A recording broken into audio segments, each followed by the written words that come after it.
കൊണ്ടുപോയി ടെറസിന്റെ മുകളിലിട്ട് പുറകിൽ നിന്ന് തള്ളിയിട്ടും അങ്ങനെ പല രൂപത്തിലും കൊല്ലുന്നു.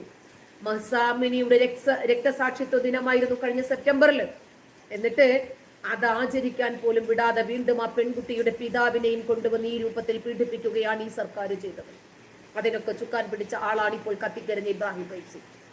എന്നിട്ട് മഹ്സാമിനിയുടെ രക്തസാക്ഷിത്വ ദിനത്തോടനുബന്ധിച്ചിട്ട് ഇറാനുമേൽ കൂടുതൽ ഉപരോധങ്ങൾ പ്രഖ്യാപിച്ചു അമേരിക്ക.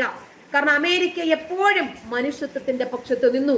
കാരണം ഇറാൻ ജനത അനുഭവിക്കുന്ന പ്രയാസങ്ങൾ എന്താണ് എന്ന് ലോകരാജ്യങ്ങൾ കണ്ട് ഈ ഭരണകൂടത്തിനെ എതിരാക്കി ഈ രാജ്യത്തിനെ തള്ളി ഈ രാജ്യത്തിലെ ഇരകളോടൊപ്പമാണ് അമേരിക്ക അടക്കമുള്ള രാജ്യങ്ങൾ അന്ന് നിന്നത്.